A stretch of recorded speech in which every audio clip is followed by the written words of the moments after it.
Hello, welcome back to Dave's Techway, whichever way the situation may be. Like the title suggests, in today's video we have an unboxing, overview, and review for you. Today we're going to be taking a look at the Logitech G413 Carbon Mechanical Gaming Keyboard. We're going to be taking it out of the box and going down through the specs to see if it may fit your needs or not. There will be links in the description below if you'd like to pick one up, along with timestamps and maybe some other links down there that may interest you. And don't forget to do all that fun YouTube stuff on your way down to the description box. Without wasting a lot of your time, let's flip you over here and get this thing going. Alright, like I said in the intro, we're going to be taking this thing out of the box today. I'm going to give you my first impressions of it here once you get it out of the box. I'm going to be running down through the specs that it offers you as we do take it out of the box. So let's get started here. Let's lift up the flap and we'll pull it out here. There we go. Comes in a nice little black box inside of another box.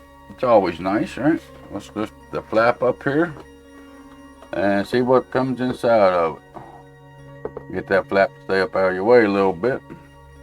To start out with, you got a little black box up here at the top.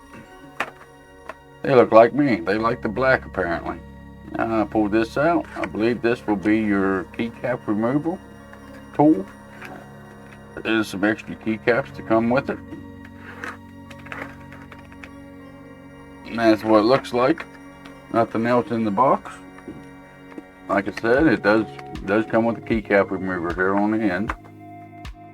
And it looks like you got some different kind of keys. It's a little bit better raised on the sides to kind of keep your fingers on them. Let's see, what buttons do we have here? And for the keys, it's got a little bit of extra standoff, or they kind of pop up a little bit more on the edges. Looks like we've got the D, the S, the A, the R, the E, the W, the Q. Then you got 1 through 1, 2, 3, 4, and 5. Like I said, they do feel like they got a little bit of a lip on them compared to the ones that's actually on the keyboard. So that's just to kind of help you keep your fingers on there, I guess, probably while you're gaming. This is listed as a gaming keyboard after all. By looking at the website here, it says gaming keycaps. 12 fractal keycaps come with G413, so you can upgrade critical gaming keys to fit your favorite games or your favorite characters. Swap them fast and easy with the included key puller. Yeah, then it's kind of built up on the sides so your fingers won't slide off them so easy. This is what these extra caps is actually for. Put them to the side. What else do we got in here? We do have the keyboard here. Put that to the side for right now. Looks like we have some documentation here. Telling you about the cables. And I'm not too sure on what this is. But we won't be needing that anyways. That and the box is empty. Alright, now to the main part of the video. That's the keyboard itself. There we go. It does feel pretty substantial. It's got some weight to it, which is always a good thing when you get a keyboard. Get it out of this little plastic baggie here that they put it in. Alright, there's the keyboard itself. Looks pretty nice. It is black. As far as the lighting goes on it, if you get the carbon like I got here, it is black with red LEDs, or you can get the silver that's got the white LEDs in the background. They ain't RGB. They are only one color of light on them, which could be a good thing, could be a bad thing. I don't know. It depends, I guess, if you have a red setup or a white setup, or if it really matters to you. As far as the cable goes on this, it is a nice braided cable. It is 6 foot long. And as you can tell by looking at the end of it here, you do have 2 USBs. One of them actually plug in to operate the keyboard, which would be this one. It's got the picture of a keyboard on it. And the other one right here is just a USB pass-through. Right there you do have a USB pass-through for the keyboard, and that's what that second USB cable is through. Talking about the cable, this is only a USB 2.0 cable. It ain't a 3.0 cable. Even just being a keyboard or pass-through, you know, USB 2 should be plenty for you. There ain't much of a difference between a USB 3 and a USB 2 as far as speeds of the keyboard. As far as the build quality, it is pretty stable. It is pretty, you know, it takes quite a bit of force to even twist it a little bit. Though it does seem to be built pretty good. The total weight of this thing is 1,105 grams total, which is roughly, if you're looking at US, you're looking at about 2.5 pounds, or close to 2.5 pounds. The physical dimensions of this thing, the height is 5.19 inches, the width of it 17.5 inches across, and the depth is 1.13 inches.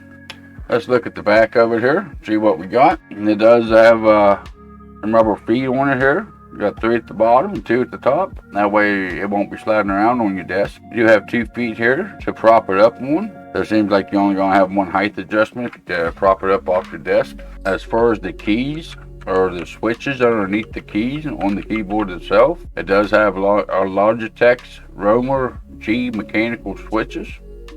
The durability is 70 million key presses before they go bad, supposedly. The activation distance of them is 0.059 inches or 1.5 millimeter. And the activation force is 1.58 ounces or 45 grams. Total travel distance is 0.125 inches or 3.2 millimeters.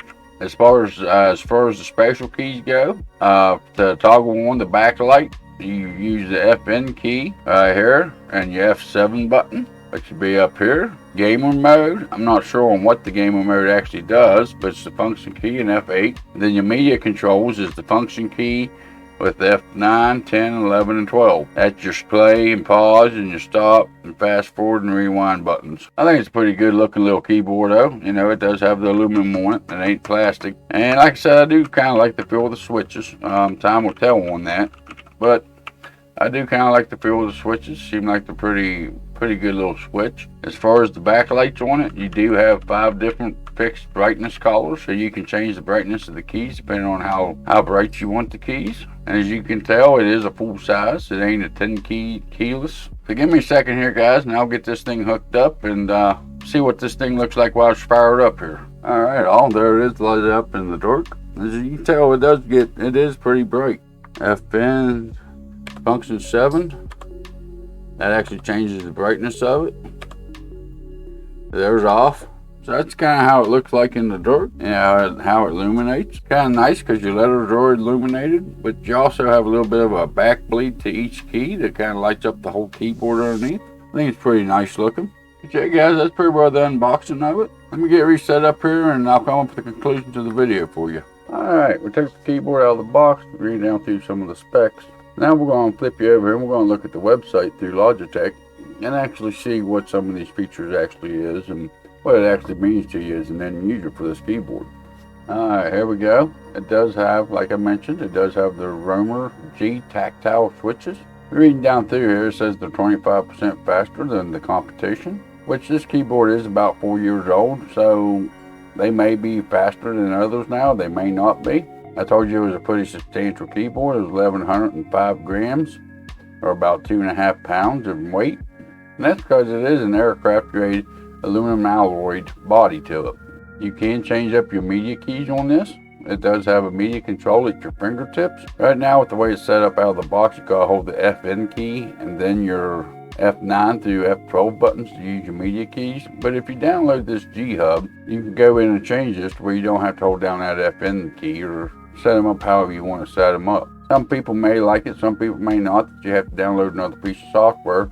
There's another feature on this keyboard that you'll need this software for. And whenever I took it out of the box, I told you I didn't know exactly what that gaming mode did for you, by holding down the FN key and then pressing the F8. But turning that on, it enables the Windows key, plus it gives you a 26 key rollover to let you press multiple keys at one time, like your Control, Alt, and Shift keys simultaneously. Plus it turns on what's known as anti-ghosting. It gives you reliable control when multiple gaming commands are given simultaneously. If you download the G Hub, you do have a programmable micros for your F1 through F12 buttons. But again, just like the other program, if you're going to use this micro keys, you will have to download that G Hub now.